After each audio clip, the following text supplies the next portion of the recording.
nigga for a feature, then don't clear it. Book a session, let my hood niggas engineer it. When I leave, pull that truck up, take their equipment. Hey, I be robbing, I be looting, I be stealing. Anybody that ain't with us a potential victim. He wanna buy his watch back, tell him bring his 50.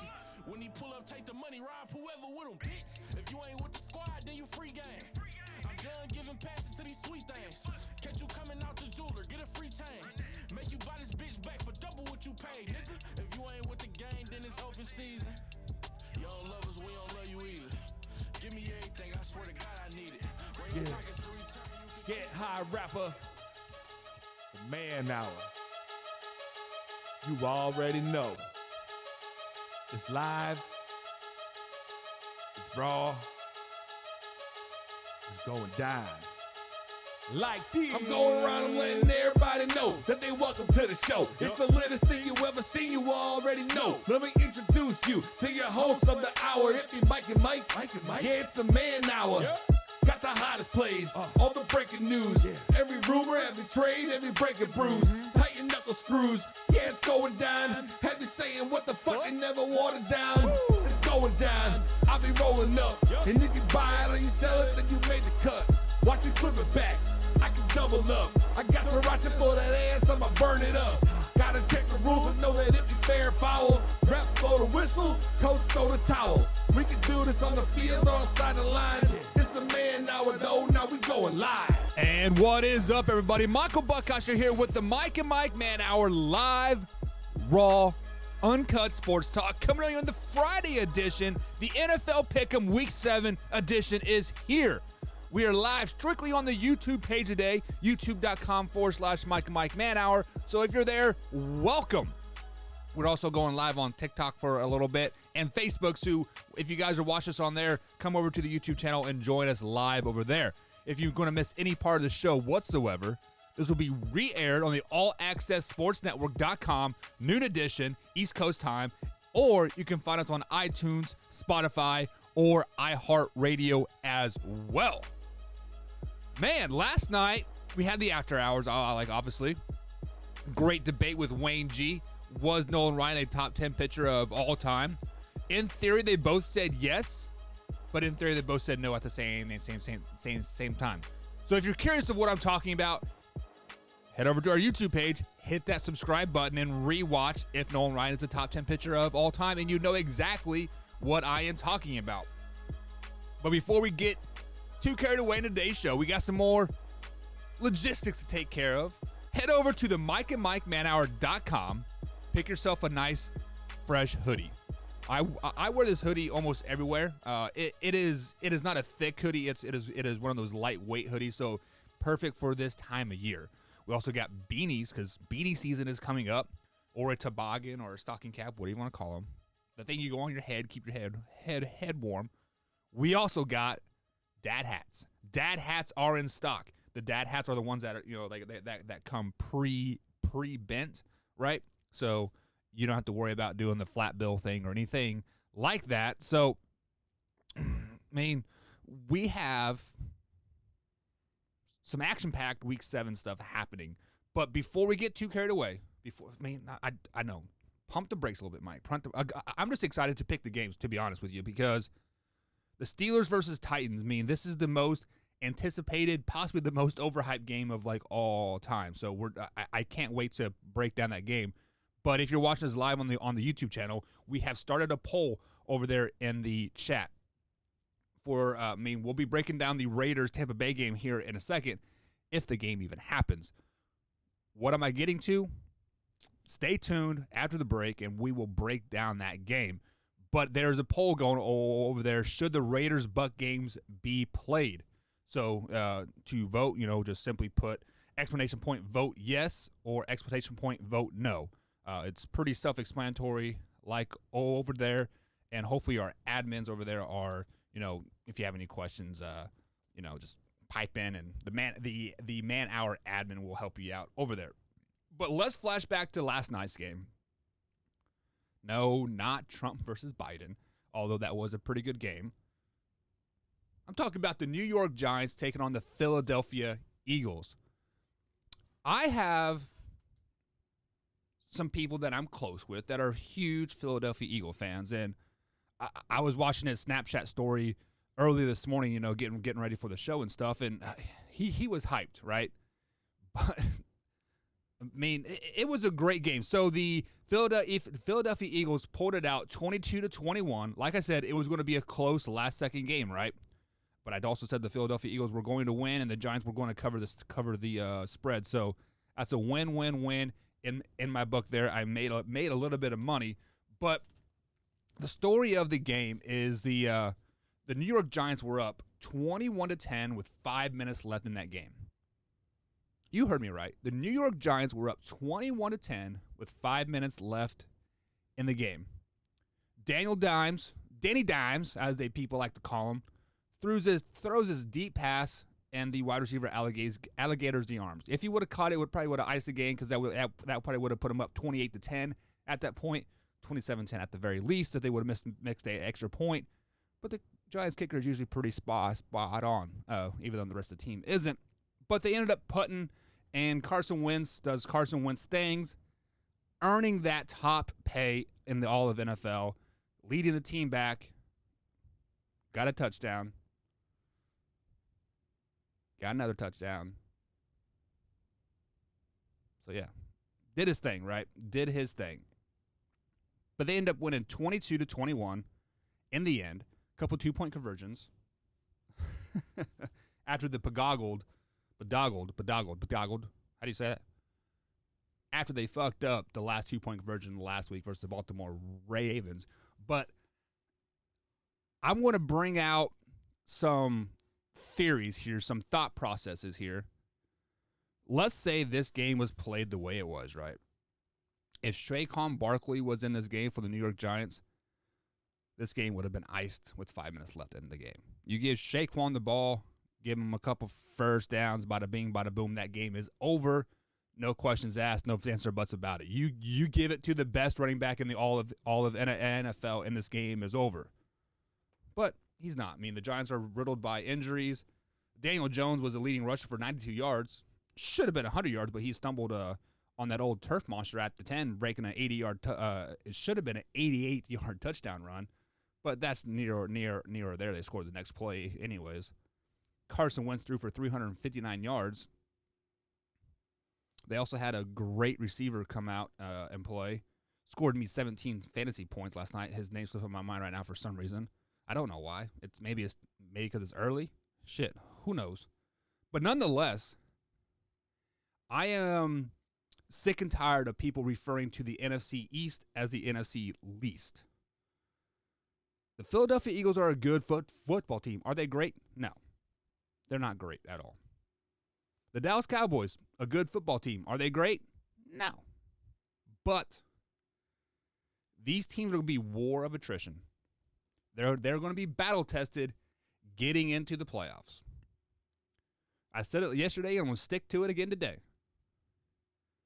The winner of the NFC East division is going to win a playoff game. They're going to win their first round playoff game, the wild card weekend. They're not going to get a bye, like unless the Cowboys and Eagles win out, which I don't see that happening whatsoever. They got a fairly tough schedule. I believe they both play the Ravens, if I'm not mistaken.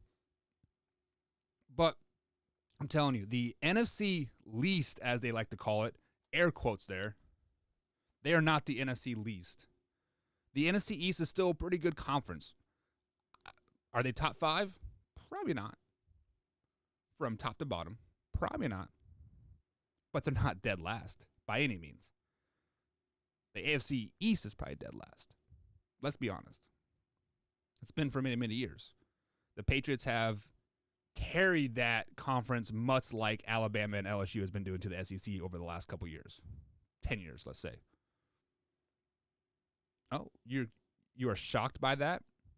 You are telling me that the SEC is the best Division I college football conference of all time? No. Look at it top to bottom. It's been Alabama, LSU, and Georgia carrying the rest of the bottom of the herd. Much like what the Patriots were doing to the AFC East. It was them, and then the rest of the scragglers. So it tried to elevate it, right? the NFC East right now in 2020, Dallas Cowboys, Philadelphia Eagles, New York Giants, Washington football team, they're going to be battle-tested going into the playoffs. They may be stumbling right now. They're going to hit their stride. They're going to hit their peak, and they're going to peak at the right time, and they're going to win a first-round NFC playoff game. Who is it going to be against? Tampa Bay Buccaneers. Yeah, you heard me. The winner of the NFC East is going to get the 4 seed. Tampa Bay Buccaneers are going to get the 5 seed. Saints are going to get hot. They're going to get hot. They're still going to win that NFC South. Tampa Bay Buccaneers are going to slide in as a 5 seed. They're going to go on the road to Dallas or to Philly. I think it's going to be Dallas. They're going to go on the road to Dallas, and Dallas is going to whoop that ass. That's just the way it is. They are going to whoop that ass. If you don't believe me, sit back for the next 8 or 9 weeks and watch it happen. But we're going to take a quick little break. On the other side of the break, we're going to talk about Week 7 NFL season and break it down. COVID is running wild in Las Vegas, I should say. I keep wanting to say Oakland is Las Vegas. Did I put Oakland in the chat? No, I just put Raiders versus Bucks in the chat. If you guys are watching us on YouTube, vote. Should the Raiders and Bucks game be played this Sunday? Let us know. Right now, no is leading the way. How do you vote, you say? Exclamation point, vote, space, and then yes or no. Simple as that. Well, this is Mike and Mike Man Hour, guys. Check it out. MikeandMikeManHour.com. Pick up some merch. We'll be right back after a break. Oh, he's not playing. You know it's alright. Tell me why it feels like there's a grand canyon between us. Tell me how you're feeling, 'cause I can't stand the distance. You know we started with love and still isn't enough to believe in us. Tell me why it feels like there's a grand canyon.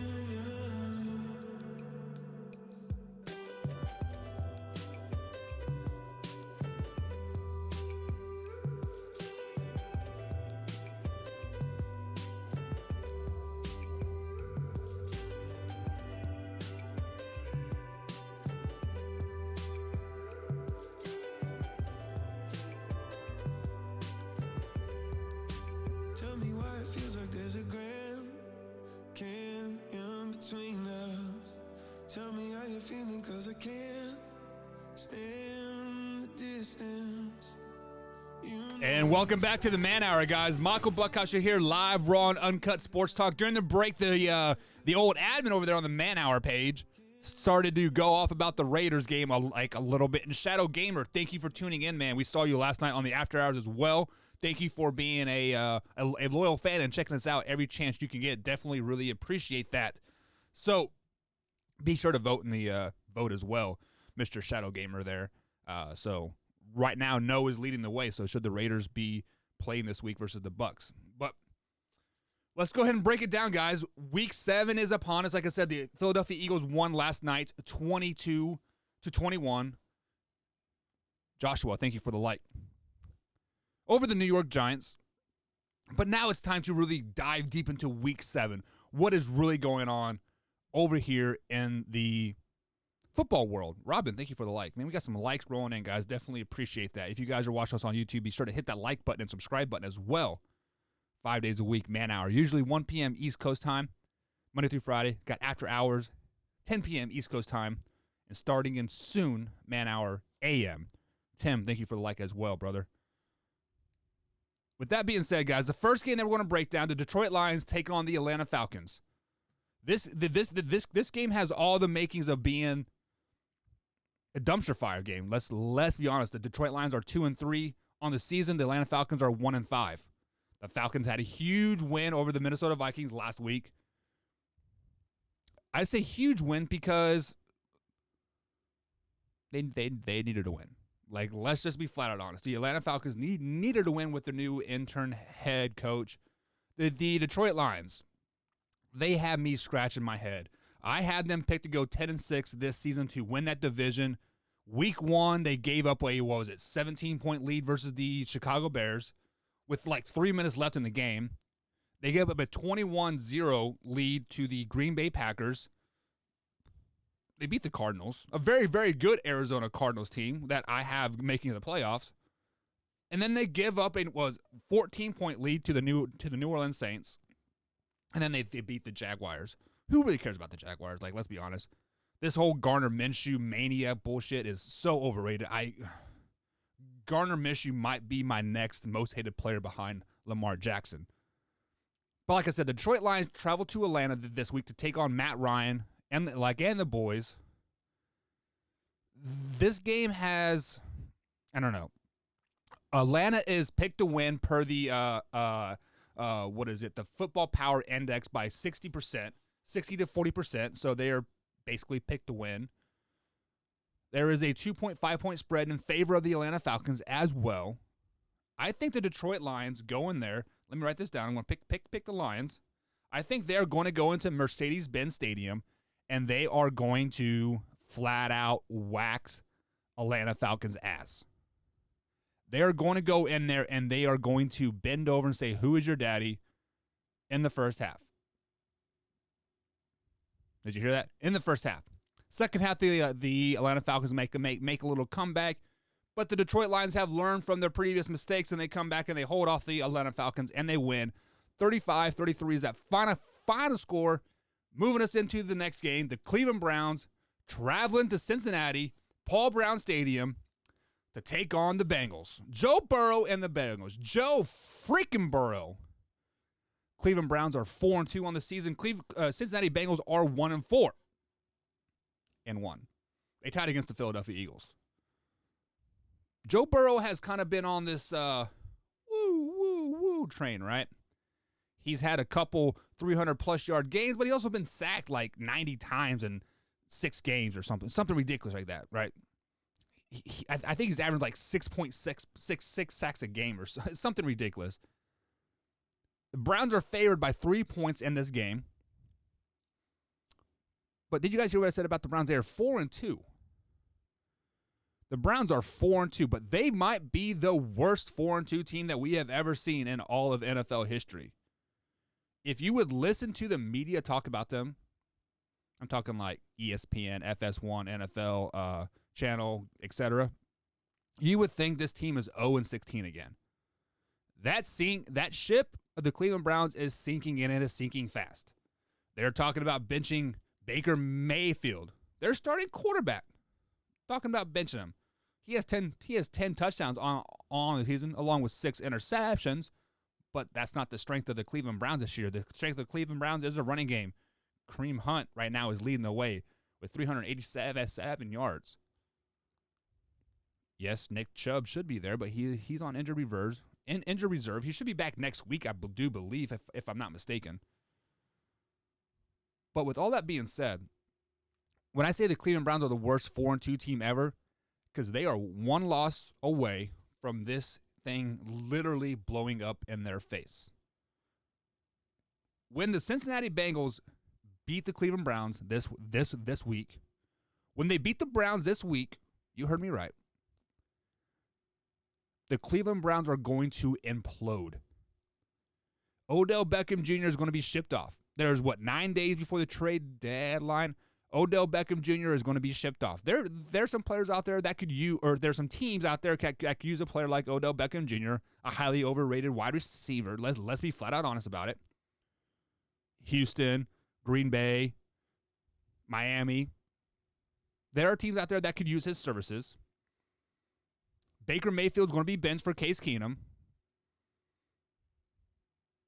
And they're going to self-implode. They're going to self-implode after this loss to the Cincinnati Bengals. I am picking a 17-10 score. Odell Beckham Jr. gets targeted 4 times, drops 2 passes, and catches 1. Kareem Hunt does his thing. He gets 100-plus yards, like he was doing in Kansas City when he decided to punch out a chick. But whatever, we'll not get into that too much. But Joe Burrow throws for 355 yards. Joe Mixon is going to play, even though he's questionable. I think he is going to play. We're going to see AJ Green have a great game, a great statement game. So when he hits a trade market on Monday or Tuesday, he's like, "Hey, look what I did." Yeah, are you guys catching the knowledge that I'm dropping on you right now? A.J. Green is going to be traded. Odell Beckham Jr. is going to be traded. The 2 top receivers in this game are going to be traded. Understand what I just said there, guys. Pick up that knowledge. Now, moving on to the Pittsburgh Steelers, traveling to Nashville, Tennessee, Nissan Stadium, to take on the Tennessee Titans. This game was supposed to happen, back in week 3, right? Both the teams are 5-0 on the season. Steelers are just on their second road game, which is kind of crazy to me, but that's what happens when you got to move games around because COVID and all that other BS. But I think this is one of the most overhyped games that the NFL has seen all season. Yes, you do have 2 5-0 teams. Yes, you do quite arguably have the top 2 AFC teams battling each other in this game. Yes, you do have a great Ben Roethlisberger right now. Yes, you do have people are saying MVP caliber Ryan Tannehill. I get off that. All the names are there. All the narratives are there. This is also a narrative to where the Tennessee Titans are going to get exposed. This is where you are going to see you heard me right, a great Pittsburgh Steelers defense shut down Derrick Henry this week. I've seen it before. I've seen the Denver Broncos shut down Derrick Henry. Yes, the Denver Broncos from last season. I believe he had 28 yards in that game. Will it be that bad? Probably not. I mean, but he'll still get his 50, 60 yards, right? The Pittsburgh Steelers are going to do what the Tennessee Titans did to Baltimore Ravens last year in the playoff game. They're going to make their quarterback beat them. They're going to make Ryan Tannehill push the ball down the field and beat him. Beat them, I should say. I don't think Ryan Tannehill is that type of quarterback. I've said on the Man Hour before, I think Ryan Tannehill is a Ryan or Alex Smith-esque quarterback.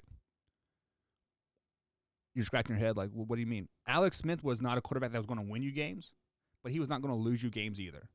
Alex Smith went out there, did his job day in and day out, didn't make any mistakes, but he could not win you a game. You cannot put Alex Smith in the fourth quarter down by 10 points and say, hey, go win us a game. That's just not who he is. I love Alex Smith. Don't try to get that twisted whatsoever. I love Alex Smith, but he was just not that type of player. So this game, Pittsburgh Steelers taking on Tennessee Titans. Both 2 and 5-0 teams. Football Power Index has the Steelers winning 52.1%. That's their percentage to win. 1 point spread. You can take the points. I don't care. Pittsburgh Steelers are going to come in there and they are going to flex on the Tennessee Titans. They are going to go to Nashville, Nissan Stadium. Beautiful stadium, by the way. I love how when you drive into Nashville coming from the north, you see the 2 pointy towers. I don't know what they're called, and you see the stadium right there on the right-hand side. Beautiful. Beautiful. Absolutely love it.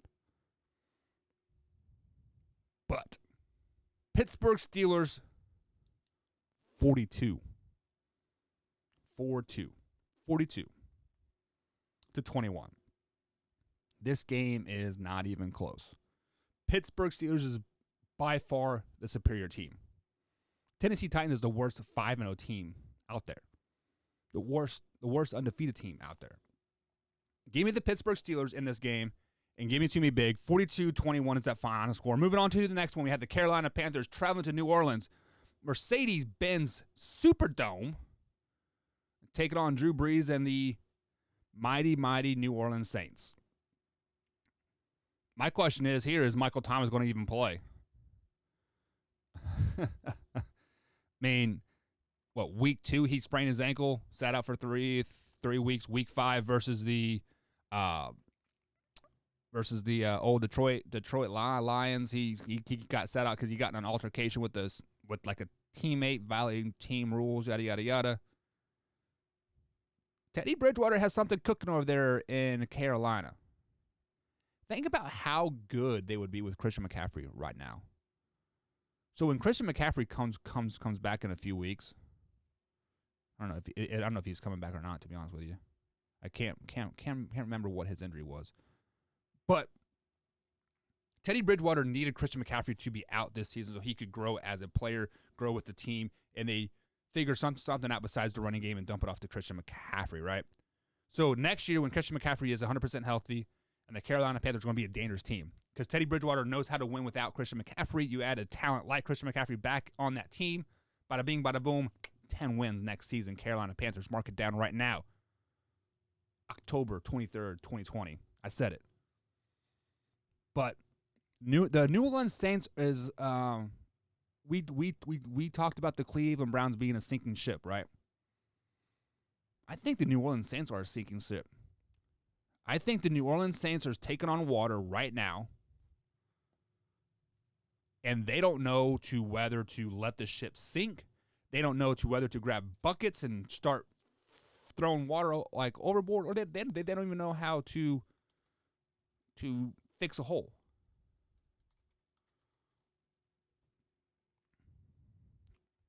New Orleans Saints are a sinking ship, 100%.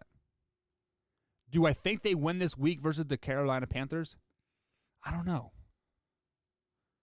They still have Alvin Kamara. Michael Thomas is questionable, but he better play. I mean, he hasn't played in like 10 weeks. It seems like shit. But this is going to be my upset special of the week. Carolina Panthers go to New Orleans. The Carolina Panthers go to New Orleans and beat Drew Brady's and the Saints. 21-17 is that final score. 4-point game. 5-point spread, by the way. Teddy Bridgewater has a great game playing against his old team. You guys forget Teddy Bridgewater played for the Saints? Yeah, he played, 3 to 4 games last year for the Saints. I believe he was 3-1 when Drew Brees broke his thumb or whatever. But nonetheless, he kind of has that chip on his shoulder. Jordan House, thanks for the like there, bud. Carolina Panthers go into New Orleans and beat the Saints 21-17. Teddy Bridgewater throws for 3 touchdowns. Moving on to the next one. Buffalo Bills take on the New York Jets.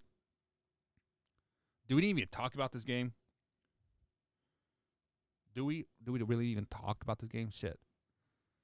I mean, Josh Allen is MVP caliber level, but however, the Buffalo Bills have dropped 2 of their last 2 games. They have lost to the Tennessee Titans. They have lost to the Kansas City Chiefs. They are 4-2 on the season. The New York Jets are 0-6, arguably the worst team in all of NFL. Last night on the Man Hour, we spoke about can the Clemson Tigers beat the New York Jets? I said no. Absolutely ridiculous. That should not even cross your mind. I think Sam Darnold is a good quarterback.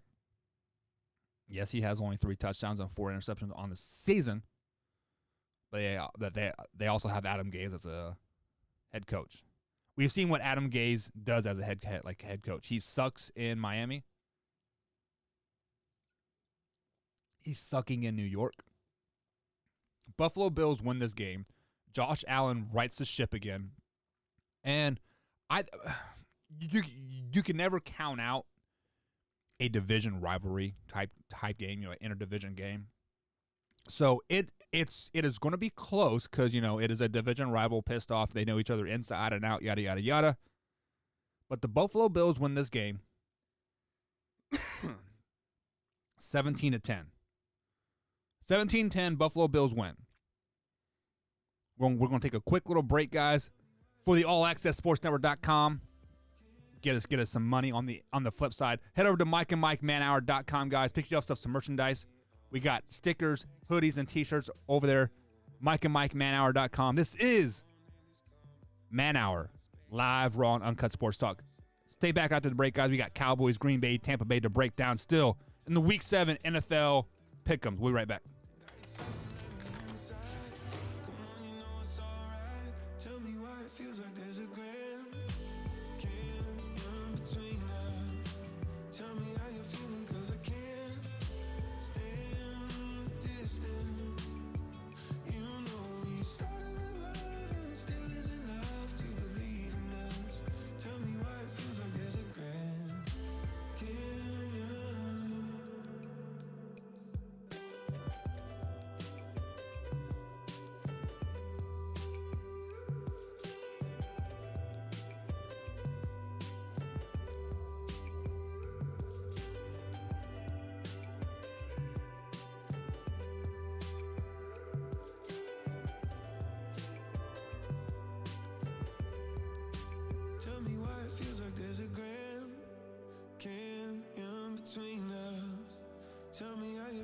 And welcome back to the Man Hour, guys. Michael Buckasha here, live, raw, and uncut sports talk here on the Mike and Mike Man Hour.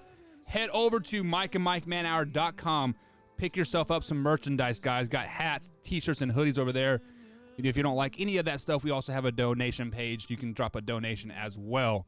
It is, you know, it's not free to do this type of stuff. So any support that you guys can send is also much appreciated. But the most support you guys can do right now, hit the subscribe button on our YouTube page, youtube.com/Mike and Mike Man Hour. Hit that subscribe button, hit that like button as well. We are live 1 p.m. East Coast time, Monday through Friday on the YouTube page. You have After Hours, Man Hour After Hours, 10 p.m. East Coast time, Monday through Thursday, starting, you know, right now. So we're slowly ramping that back up. And then once high school football season is over, Man Hour AM with myself and Coach Tip, 6 a.m. East Coast time. So starting in November, guys, we're coming at you 3 hours a day, 6 a.m., 1 p.m., 10 p.m., all East Coast times, right here on the YouTube channel, youtube.com/Mike and Mike Man Hour. If you guys cannot catch us live, we are on Spotify, iTunes, and iHeartRadio as well. Our shows are also replayed on the All Access Sports Network a couple hours after the live feed is over. So head over to allaccesssportsnetwork.com, and it is there as well. Now, back into Week 7 NFL Pick'em. So far, we broke down 5 games. I had the Detroit Lions beating the Atlanta Falcons. I had the Cincinnati Bengals beating the Cleveland Browns. Pittsburgh Steelers giving the Tennessee Titans their first loss of the season. Carolina going to New Orleans and beating them. And, of course, you had the Buffalo Bills beating the New York Jets, 17-10. Moving into the next one, Dallas Cowboys traveling to Washington, D.C., FedEx Field to take on the Washington football team. There has been grumblings inside the Dallas Cowboys locker room saying that this is the worst coaching staff they have ever been a part of. They don't make adjustments on the fly. They don't do this, yada, yada, yada. Losing shows character in everything. When you don't get that job, when you don't do well on a test, when you lose a football game, it shows who you really are. The Dallas Cowboys are starting to show who they really are. They are a crumbling football team. Let's be flat out honest. They are a crumbling football team. But so is the Washington football team. They are arguably one of the worst footballs in the NFC East. I guess in front of the New York Giants, but that's here nor there. Dallas Cowboys are 2-4 on the season. Washington football team, they are 1-5. Football Power Index has the Washington football team 60% chance of winning this game. There is a no spread on the game. There's no over/under. This game is just a toss-up, basically. Put two names in a hat, draw it, flip a coin, pick a number 1 through 10, do whatever you want. Obviously, Dak Prescott is out for the Cowboys, with that dislocated ankle and compound fracture. I think Andy Dalton is the answer in Dallas right now. He needed a week to get his feet wet. He needed a few days to really understand what was going on. Dallas Cowboys win this game. Let me write it down. D-A-L, the Dallas Cowboys. Zeke Elliott goes off. He has 110 yards in his game. CeeDee Lamb has 2 touchdowns, 88 yards catching. 88 yards for number 88 with 2 scores. Amari Cooper doesn't show up on road games because that's just who he is. But the hero of the game is going to be Michael Gallup. Last drive of the game. And no. First drive of the fourth quarter. Very, very key drive for the Dallas Cowboys. They're driving. Michael Gallup makes a huge catch. Scampers in the end zone for a 47-yard touchdown pass. Do you like those numbers that I'm spitting out for you? 47 yards of Michael Gallup. First drive of the fourth quarter. Mark it down. Cowboys win 33-25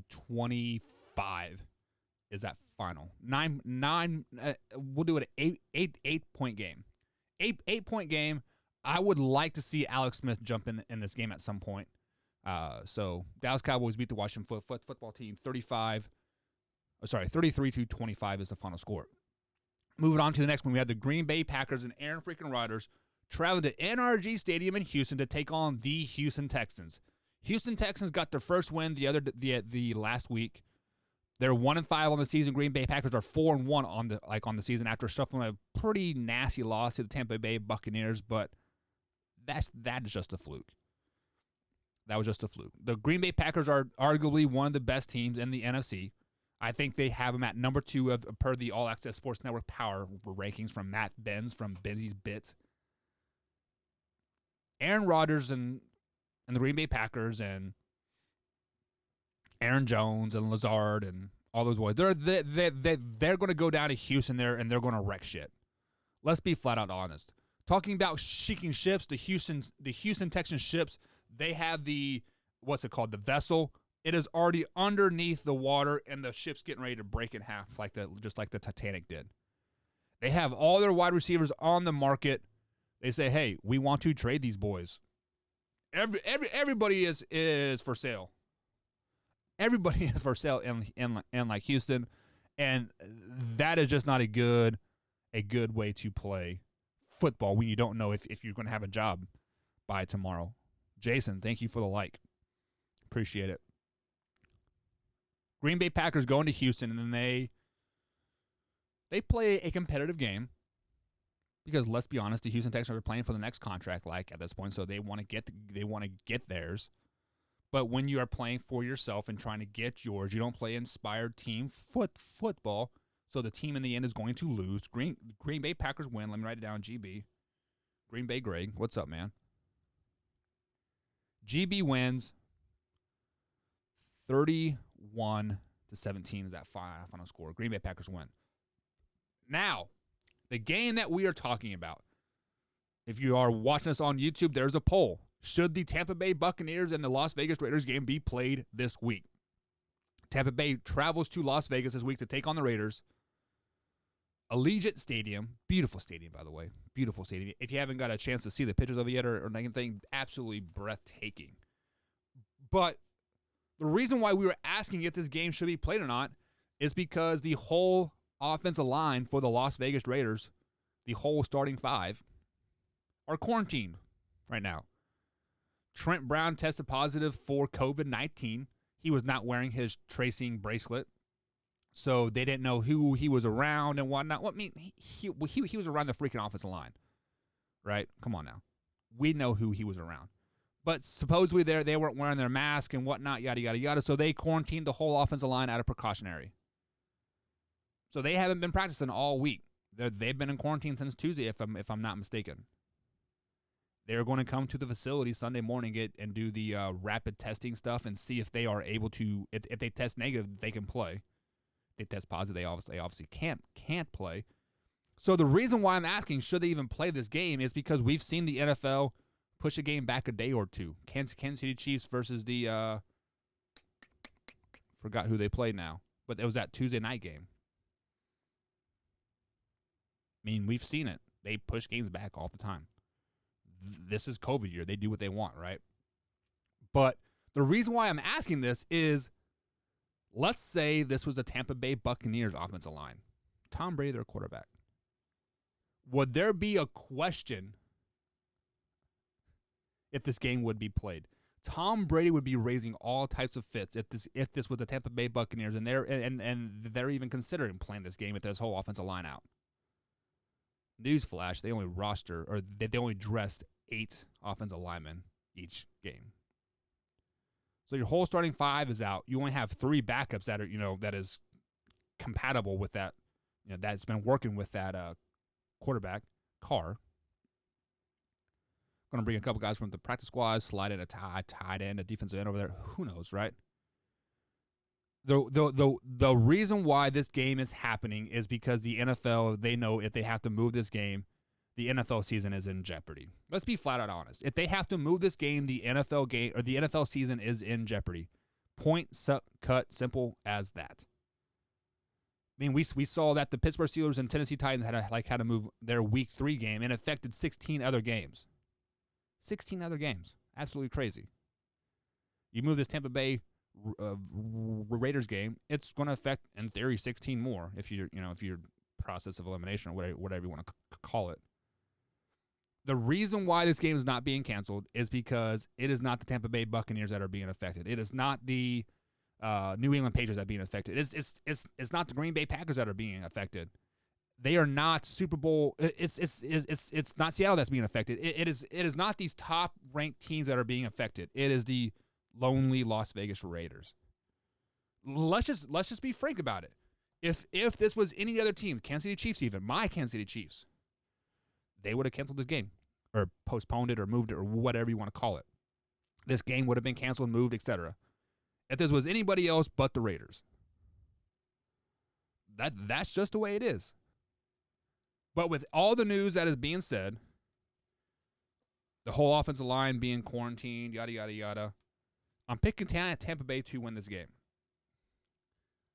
Picking them to win the game. When you have your 3 backup offensive linemen playing, a couple guys off the practice squad, and your backup's going to be off the practice squad of another team's practice squad, Raiders really have no chance. Give me the Tampa Bay Buccaneers, 35-7 is the final score. Moving on to the next one. Kansas City traveling to Denver to take on the Denver Broncos at Mile High Stadium. Kansas City Chiefs come off a huge win of the Buffalo Bills on Monday Night Football last week. Denver Broncos beat the Patriots last week too. They're starting to get healthy again. Drew Lock is back. Starting quarterback. Very exciting. Kansas City Chiefs are 5-1 on the season. Denver Broncos are 2-3. Kansas City Chiefs have a 75% chance of winning this game. Guys, AFC West is arguably one of the best rivalries of all of NFL football. Whenever you play an interdivision opponent, Kansas City Chiefs versus Broncos, Chiefs versus Raiders, Raiders versus Chargers, Chargers versus Broncos, whatever, right? Anytime these guys play each other, throw the records out the book. Throw them out. Throw it out that the Kansas City Chiefs have not lost to the Denver Broncos at Mile High Stadium in 6 seasons. Throw it out. Throw it out. Ball it up, throw it out, shoot it. 3, right? This is a trap game for the Kansas City Chiefs. They had a huge win over Buffalo. The Broncos had a huge win over the Patriots. Huge win. This is a game that I do not want to bet on whatsoever. I do not. Kansas City Chiefs are a great football team. They're my boys. Denver Broncos are a highly slept-on team. If they were healthy, they would probably go 8-8 this season, maybe sneak into the playoffs. They're starting to get healthy. They're starting to get a little bit hot, too. Confidence is huge in all sports, especially NFL. You get confidence, you start clicking the right way. I'm picking KC, though. I'm picking them. But it is not going to be a high-flying shootout like we are accustomed to seeing Kansas City Chiefs play. We saw it on Monday night. They ran the ball 42 times. It would not surprise me if they run over the ball 30 times again. 30 times again in this game, I should say. 30 times again. That was a little tongue twister, wasn't it? Le'Veon Bell gets his work. He gets a touchdown. Clyde Edwards-Helaire does his thing in the open field. Patrick Mahomes struggles. He struggled in Mile High last year and the year before that. Kansas City Chiefs win 21-17. 21-17 the final. Moving on to the next one. San Francisco 49ers traveling to New England to take on the Patriots. This game kind of has me intrigued a little bit. The Patriots have not been below 500 in like 10 years this late into the season. San Francisco 49ers are battled with injuries. Jimmy Garoppolo still has that high ankle sprain, so you don't know if he's coming back or not. I mean, the offensive line is riddled with injuries on the 49ers. I mean, basically, who isn't injured on the 49ers like at this point? However, the Patriots have had practice all week. Cam Newton's had practice all week. 49ers are 3-3 going into this game. Patriots are 2-3. Like I said, this is the first time they've been low 500 going into their 6th game of the season. Crazy to me. 2-point spread, favor of the Patriots. Football Power Index has this as a toss-up. I don't have it as a toss-up. I've been saying it all year. The San Francisco 49ers are going to have that Super Bowl hangover. It's going to be real. They're going to miss the playoffs. They're probably going to go 6-10. 7-9 at best. The Patriots come in here. Do you guys remember just a couple weeks ago we were talking the Patriots were Super Bowl bound team? They lose to the Denver Broncos and the world has collapsed on them. Oh my God, they're terrible. Tank for Trevor Lawrence. Do this. You got it. This is what sucks about the NFL. They're high and then they're low. Like literally after we are the most overreactive league in all of sports. Patriots win this game. They're going to show that they are a Super Bowl bound team. Still, moving on to the next one. Jacksonville Jaguars travel to L.A. SoFi Stadium, another beautiful stadium, to take on the Chargers. Justin Herbert is still the starting quarterback for the L.A. Chargers. Gardner Minshew, like I told you, man, I just don't like that guy. I just don't like him for whatever reason. I don't know why. Keenan Allen is still questionable. I hope he plays. I have him slated to play on my fantasy team. The Los Angeles Chargers might be the most slept-on team of all of football. Jaguars are 1-5. Chargers are 1-4. Man, this game kind of has me scratching my head like a little bit. But I'm picking the Chargers 10-7. I think it's going to be a very, very low-scoring affair. 10-7. Chargers win at home, giving Justin Herbert his second win of the young NFL season. Moving on to our Sunday night game, the game of the day. Seattle Seahawks traveling to Arizona Cardinals, State Farm Stadium, to take on the Cardinals, obviously. Russell Wilson is playing at MVP level. DK Metcalf is playing at an MVP level. Seattle Seahawks defense is not playing at an MVP level. This game has all the makings of a classic in the making. You have a young Kyler Murray up and coming. People say he's an MVP caliber level this season. You have DeAndre Hopkins playing, Chris Carson, Russell Wilson, DK Metcalf, Tyler Lockett, Larry Fitzgerald. This is a star-studded game. Football Power Index has the Seahawks favored to win 58%, 3-point spread. Seahawks are 5-0 on the year. Cardinals are 4-2 after shellacking the Dallas Cowboys on Monday Night Football last week. Is this a trap game for the Seattle Seahawks? Is this? I mean, we saw what the Arizona Cardinals did against the Dallas Cowboys. What, 38-10 was that final? They're 4-2. Can you really overlook a 4-2 team? It's a division opponent like at that. Can you really do that? I don't think you can. Seattle Seahawks have something to prove in this game.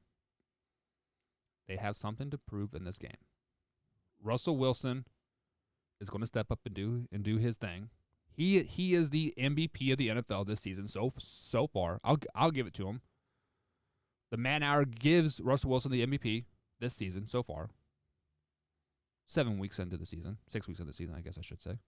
We're going into week 7. But man, this game is tough to pick.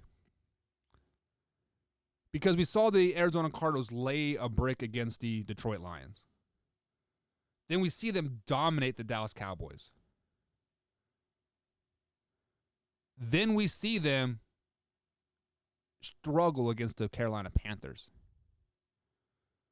On their current trend, 2 wins, 2 losses, 2 wins. In theory, next Arizona Cardinals are going to lose, right? Let's go with it. Seattle Seahawks win this game. Is it going to be high scoring?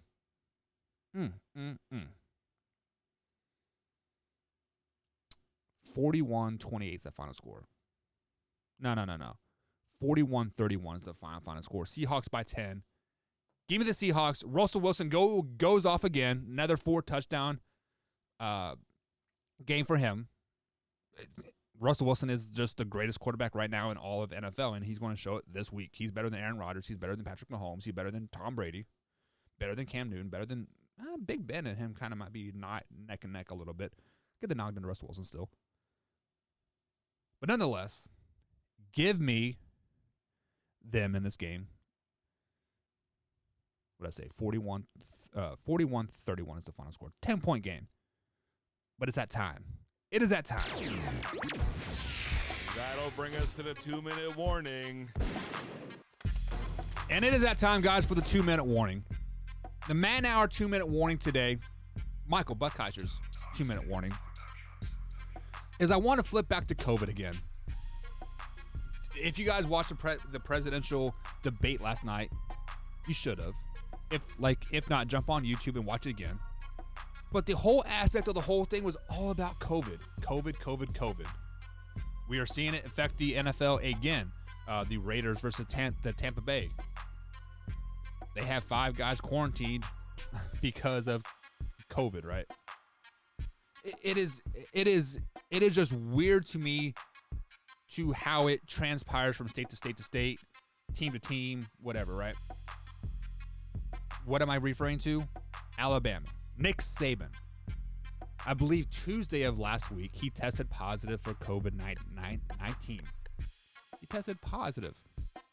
If it was anybody else in the world, they would have been in quarantine for 10 days and test 3 and then have 3 negative tests over those 10-day span, if I'm not mistaken. Or it's a 14, I don't know. I don't even know what the day is there anymore. They keep changing it. CDC's changing the guidelines. Every chance they get, it feels like just to fit the narrative. But that's here nor there. We'll get into that in the after hours. The point is, Nick Saban then tested negative 3 days in a row. He was able to coach against Georgia the next Saturday. So on Tuesday, he tested positive for COVID-19. Wednesday, he tested negative. Thursday, he tested negative. Friday, he tested negative. What the hell? So just because he is Nick Saban, the god of Alabama, he can do whatever he wants. But then you look at the Las Vegas Raiders.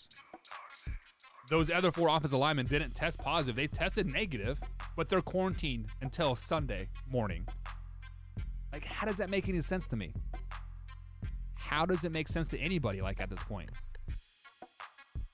COVID has been the most... That's what I'm looking for.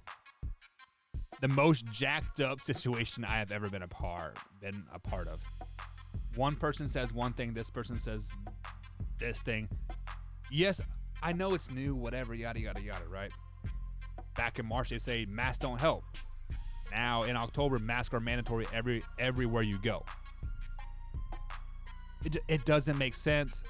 It doesn't make sense that the fact that Nick Saban can be tested positive 4 days later he's on the football field coaching. It's crazy to me. Man Hour, guys. Mike and Mike Man Hour.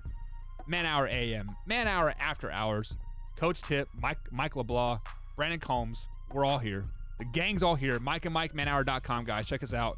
Got merch over there. Support the show by simply hitting the subscribe button on whatever platform you're listening to us on.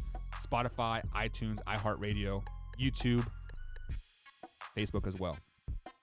But that's it for today, guys. Week 7 NFL Pick'ems are in the book. Catch you next time. Monday afternoon, 1 p.m. East Coast time. Mike LeBlanc will be back. No more vacations for him. We out, guys. Have a great day. Great Friday. Be safe.